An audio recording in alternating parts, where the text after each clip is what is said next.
May mga sandali na ang kapalaran ay hindi nagpapahayag ng sarili sa ingay. Dumarating ito ng tahimik, parang hininga na hindi mo namamalayan na pinipigil mo, ngayon ay malayang bumabalik sa hangin.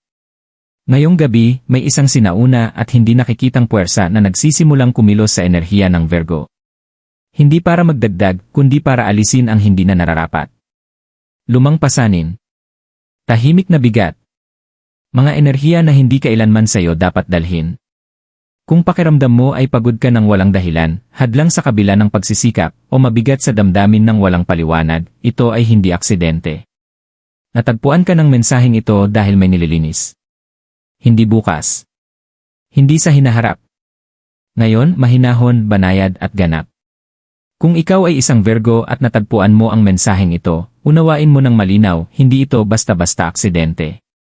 May mga mensahe na dumarating hindi dahil hinanap natin, kundi dahil handa na ang ating enerhiya para tanggapin ang mga ito. Matagal ka nang nagtiyaga. Tahimik mong dinala ang mga responsibilidad, inayos ang mga sirang iniwan ng iba, at pinanatili ang sarili kahit walang nakapansin kung gaano kabigat ang pakiramdam sa loob. Madalas, ang mga kaluluwang Virgo ay naglilinis, nag-aayos, at nagpapagaling ng lahat sa paligid nila. Ngunit nakakalimutan nilang ang kanilang sariling kapalaran ay nangangailangan din ng pag-aalaga. Ang nararamdaman mo nitong mga nakaraang araw ay hindi kahinaan, ito ay paghahanda. Isang mas malalim na pagsasaayos ang nagaganap, na hindi nagmamadali o pilit binabago ang sitwasyon, kundi mahinahong naglilinaw ng espasyo para dito. Ang mensaheng ito ay hindi narito para takutin ka o magpangako ng milagro sa isang iglap. Nariyan ito para ipaalala sa iyo na mayroong banayad na pagbabago na nagaganap at tahimik na nirerealin ang iyong landas pabor sa iyo. Iyan itahimik ay bigat na dinadala ng Virgo. Virgo, hindi ka pagod dahil ikaw ay mahina. Pagod ka dahil matagal ka ng malakas ng walang pahinga. Natutunan mo ng maaga kung paano maging responsable, paano panatilihin buo ang lahat, at paano ayusin ang mga problema bago pa man ito makita. Sa paglipas ng panahon, ito ang naging pagkakakilanlan mo, ang pagiging siya na nag-aasikaso, nagtitiis, at nag-aangkop. Ngunit ang hindi nakikita ng marami ay kung gaano kalaki ang tahimik na bigat na naiipon sa loob mo. May mga sandali na pakiramdam mo ay ginagawa mo ang lahat ng tama, ngunit mabagal ang progreso. Pinagdudahan mo ang sarili sa mga tahimik na sandali, iniisip kung may nakaligtaan ka, kung masyado kang humihingi, o kung ang kapalaran ay simpleng nagpahinto sa iyo pansamantala. Ang pagdududa sa sarili na ito ay hindi malakas o dramatiko, ito ay banayad, tuloy-tuloy, at mabigat. Parang pagbubuhat ng bag na patuloy tumitimbang araw-araw nang hindi mo namamalayan. Pinanatili mo ang mga nakaraang pagkadismaya ng mas matagal kaysa dapat, hindi dahil gusto mong magdusa, kundi dahil ang enerhiya ng Virgo ay naghahanap ng pag-unawa. Inuulit mo ang mga sitwasyon, pag-uusap at mga desisyon, umaasang matututo mula rito. Ngunit may ilang aral na hindi talaga dapat suriin, kundi pakawalan lamang. Ang tahimik na bigat na ito ay hindi nagmula sa kabiguan. Nagmula ito sa labis na pagmamalasakit. Sa pagbibigay ng higit sa natanggap. Sa paniniwalang ang pasensya lamang ang makakapag-ayos ng lahat. At habang ang pasensya ay iyong lakas, ang pagbuhat ng emosyonal na labi na hindi na nakakatulong sa iyo ay hindi. Ang nararanasan mo ngayon ay ang kamalayan sa bigat na ito. At ang kamalayan ay palaging unang palatandaan na mayroong bagay na malapit ng mayalis. Yan enerhiyang Pasko rin ay dumadating ng tahimik. Virgo, ang gabing ito ay kakaiba sa lahat ng iba. Ang enerhiya na dumadaloy sa paligid mo ay banayad, halos hindi mapansin, ngunit may dalang kapangyarihan na makakaabot sa pinakamalalim na sulok ng iyong kaluluwa. Ito ang uri ng enerhiya na hindi nagpapahayag ng sarili sa malalakas na palabas o putok. Ito ay bumubulong. Ito ay dumadampi ng mahinahon. Ito ay nananahan kung saan ito pinakakailangan. At para sa iyo, dumating ito upang linisin, ayusin, at i-reset. Isipin ang tahimik na pag-ulan ng nyebe, bawat piraso ay dahan-dahang bumabagsak, tinatakpan ang lahat ng hindi pinipilit, pinapakinis ang magaspang na daan ng iyong landas. Ganyan kumikilos ang enerhiyang ito. Alam ito ang iyong tahimik na pakikibaka, ang mga pasaning dala mo sa hindi nakikitang bahagi ng puso mo. Kumikilos ito ng mahinahon, tinutunaw ang mga matagal ng nakabara, pinapaluwag ang mga tanikala ng pag-aalala, pagdududa, at pagod. Hindi ito para dagdagan ang iyong buhay, ito ay para alisin ang mga bagay na hindi na nararapat. Sa tahimik na enerhiya ng Pasko na ito, kinikilala ng universo ang iyong tatag. Napapansin nito ang iyong walang katapusang pagsisikap na panatilihing maayos ang lahat, ang kakayahan mong magtiis ng tahimik, at kung paano mo dinala ang iba habang inaalis ang iyong sariling pangangailangan. Ngayong gabi, hindi hinihingi ng enerhiya ang aksyon. Ito ay simpleng umaayon sa iyong kahandaan, lumilikha ng espasyo para sa ginhawa, kaliwanagan, at panibagong layunin. Ang iyong kapalaran ay nagsisimulang maging magaan, hindi dahil may ibinibigay sa iyo, kundi dahil ang lumang bigat ay tinatanggal na. Magtiwala sa tahimik. Magtiwala sa mga banayad na pagbabago na maaaring hindi mo agad mapansin. Tulad ng malambot na liwanag ng kandila sa madilim na silid, naroon ang liwanag, ginagabayan ka, pinapaliwanag ang iyong landas, at nililinis ang iyong enerhiya ng may biyaya at mahinahong layunin. Paglilinis ng kapalaran, iyan din tinatanggal. Virgo, ang bigat na iyong dinadala ay hindi maliit. Ito ay nakaugnay sa iyong mga gawain, sa iyong mga iniisip, at maging sa paraan ng iyong paghahambing sa iba. Ang kapalaran na matagal mo nang tinatahak ay natabunan, hindi dahil sa pagkakamali, kundi dahil sa mga labi ng karanasan, pagdududa, at enerhiya na hindi kailanman sa iyo dapat manatili. Ngayong gabi, ang tahimik na enerhiya ng Pasko ay nagsisimulang alisin ang mga hibla na ito. Hindi ito humuhusga o nagmamadali, simpleng lumilikha ng espasyo para sa kung ano talaga ang nararapat sa iyo. Isipin ang ilog na dahan-dahang dumadaloy sa ibabaw ng mga bato. Bawat alon ay bumubuhat ng isang patong ng putik, ipinapakita ang makinis na ibabaw sa ilalim. Ganyan ang nangyayari sa loob ng iyong enerhiya. Ang mga lumang takot na nagpapahinto sa iyo ay unti-unting napapaluwag. Ang emosyonal na labi na nagpapabigat sa iyong mga desisyon ay mahinahong tinatanggal.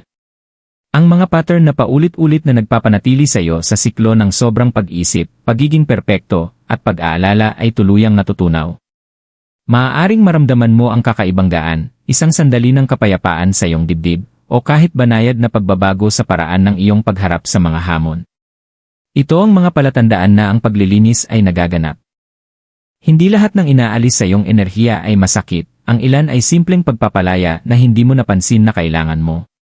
Ang mga hindi pagkakaunawaan, pagsisisi, at lumang pagkakabit ay dahan-dahang lumalaylay, parang hamog sa ilalim ng sikat ng araw sa umaga. Kahit ang mga hindi nasambit na inaasahan na ipinataw mo sa sarili mo ay nagsisimulang maglaho. Hindi ito tungkol sa pagbura ng alaala, ito ay tungkol sa paglikha ng kaliwanagan, pagtanggal ng mga hadlang sa iyong landas, at pagpapahintulot sa iyong tunay na kapalaran na lumitaw ng walang sagabal. Magtiwala sa proseso, Virgo. Nauunawaan ng iyong kaluluwa na minsan, ang pinakamabigat na pasanin ay hindi nakikita. Ngayong gabi, tahimik na kumikilos ang enerhiya ng Pasko, umaayon, naglilinis, at gumagabay. Sa oras na mapansin mo ang pagbabago, mararamdaman mo ang gaan, kalayaan, at kakayahang mas gumalaw patungo sa buhay na matiyagang naghihintay para sa iyo. Ito ay paglilinis ng kaluluwa, isang hindi nakikitang muling pag-aayos ng kapalaran, at mahinahong paanyaya na lumakad ng may kumpiyansa at biyaya. Iyan ay sandali de ramdamin ng Virgo diyan pagbabago. Virgo, darating ang isang sandali ngayong gabi na mararamdaman mo ito, ang banayad, ngunit tiyak na pagbabago sa loob ng iyong enerhiya. Hindi ito magpapahayag sa pamamagitan ng dramatikong palatandaan o biglang revelasyon. Sa halip, dumarating ito ng tahimik, parang banayad na hangin na humahaplos sa iyong mukha, nagpapaalala na may nagbago. Maaaring mapansin mo ang pakiramdam ng gaan sa iyong dibdib, kagaanan sa iyong mga iniisip, o kapayapaan na nananahan kung saan dati nag-iwan ng pagkabalisa. Ito ang sandali na matagal nang hinihintay ng iyong kaluluwa, isang tahimik na pagkilala na ang mga pasaning iyong dinadala ay nagsisimulang magaan. Maaaring mapahinto ka sa iyong karaniwang mga gawain, naramdaman ang kakaibang kaliwanagan sa mga desisyong dati ay mabigat o hindi tiyak. Ang tensyong nagpapalakas ng iyong mga balikat at nagpapabilis ng isip ay nagsisimulang humupa.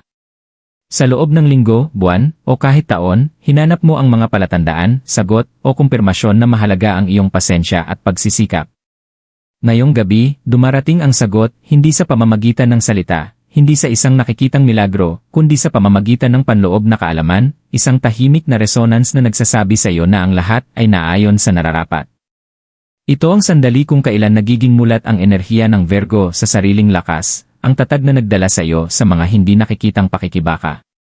Isang mahinahong paggising sa katotohanan ang iyong kapalaran ay hindi na natatabunan ng pagdududa, pagsisisi, o tahimik na bigat. Maaaring hindi mo pa lubos na nauunawaan ang buong saklaw ng mga pagbabago, ngunit makikilala ng iyong intuition ang pagbabago. Tahimik na ipinapahayag ng universo, ang mga hadlang na dati tila permanente ay unti-unting natutunaw at isang bagong landas, mas malinaw at magaan, ay nagbubukas sa harap mo. Magtiwala sa pakiramdam na ito, Virgo. Payagan ang sarili na huminga ng malalim, pansinin ang ginhawa, at hayaang gabayan ng kapayapaan ang iyong mga susunod na hakbang. Ito ang simula ng malayang paggalaw ng iyong kapalaran, mahinahon, banayad, at ganap na pabor sa iyo.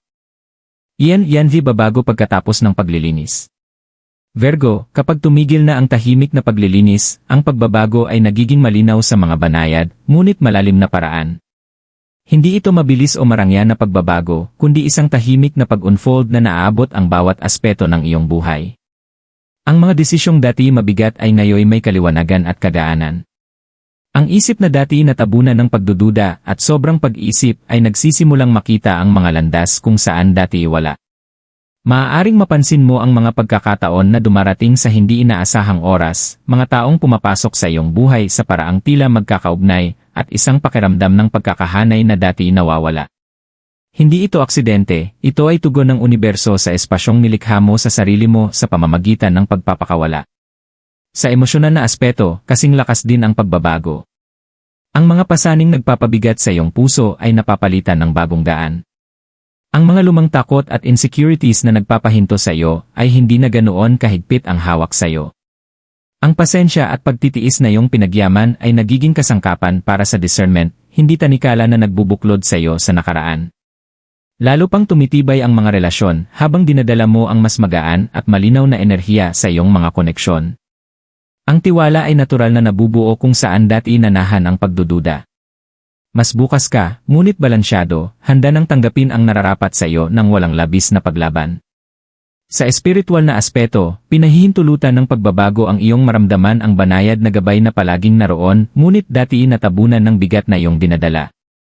Ang meditasyon, tahimik na pagninilay, at kahit ordinaryong mga gawain sa araw-araw ay nagkakaroon ng mas malalim na kahulugan. Tumatalas ang intuition.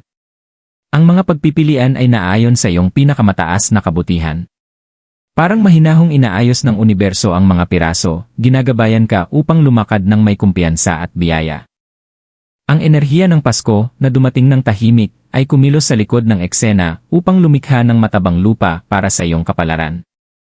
Ang pagbabagong ito ay nagpapaalala sa iyo na ang paglago ay madalas na nangyayari ng tahimik, at ang pinakamakapangyarihang pagbabago ay yaong naghahanda sa iyo mula sa loob. Virgo, yakapin ang pagbabagong ito. Pansinin ito, magtiwala rito, at payagan ang iyong sarili na pumasok sa buhay na matyagang naghihintay para sa iyo, isang buhay na ngayon nagbubukas ng may kaliwanagan, gaan, at banal na timing. Mensahe para dahil puso ng Virgo.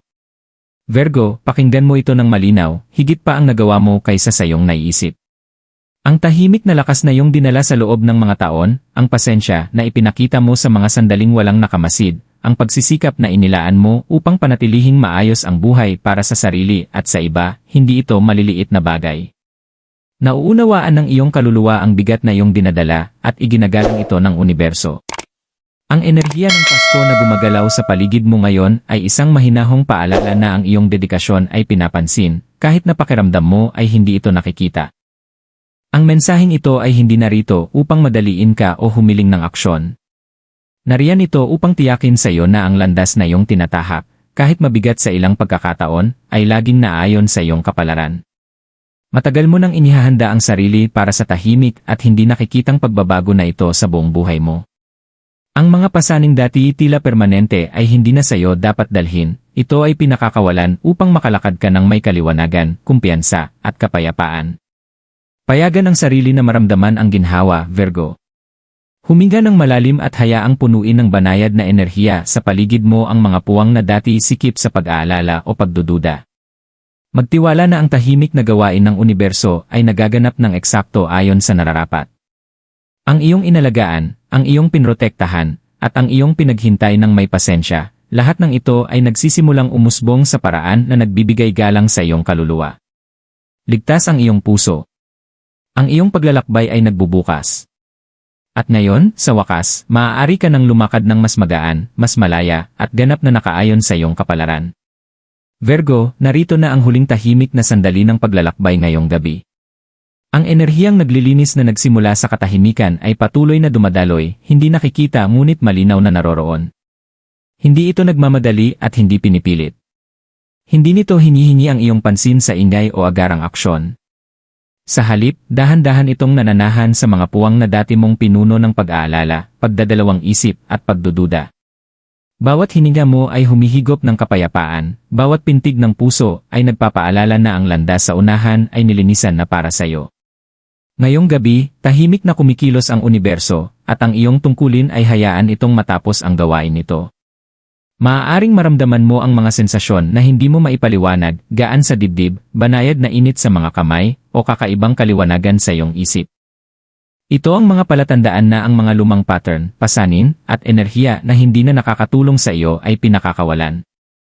Tulad ng pagkatunaw ng nyebe sa tahimik na umaga, natutunaw ang mga labi ng nakaraan, na nag-iwan ng tanawin ng posibilidad at kalayaan. Hindi mo kailangan na pilitin o suriin. Pansinin lamang. Magtiwala lamang. Ramdamin lamang. Ito ang kapangyarihan ng hindi nakikita, ang gawain ng mga puwersang umaayon sa oras ng iyong kaluluwa, hindi sa mga schedule o inaasahan ng tao. Ang mga pagbabagong nararanasan mo ngayong gabi ay maaaring hindi magpakita bilang malalaking pangyayari, ngunit malalim ang epekto. Mas nagiging madali ang paggawa ng desisyon. Ang mga pagkakataon ay dumarating sa banayad na magkakaugnay na paraan. Ang mga relasyon, na dati nababalot ng hindi pagkakaunawaan o pagod, ay nagkakaroon ng kaliwanagan at lalim. At higit sa lahat, mas magaan ang pakiramdam ng iyong puso. Ang enerhiya na hatid ng Pasko, kasama ang tahimik na paglilinis ng kapalaran, ay nagbibigay daan sa iyo upang lumakad ng may kumpiyansa, biyaya, at panibagong layunin. Tandaan, Virgo, ang universo ay kumikilos ng tahimik, at gayon din ang pinakamahalagang pagbabago. Magtiwala na ang mga natatapos ngayong gabi ay patuloy na magbubukas sa mga susunod na araw. Pakawalan ng pangangailangang kontrolin, sukatin o hulaan. Hayaan lamang. Ang iyong enerhiya, ang iyong kapalaran, at ang iyong puso ay iginagalang. Lumakad ng dahan-dahan, alam na ang landas na tinatahak mo ngayon ay mas magaan, mas malinaw, at nakaayon sa buhay na matagal nang naghihintay para sa iyo.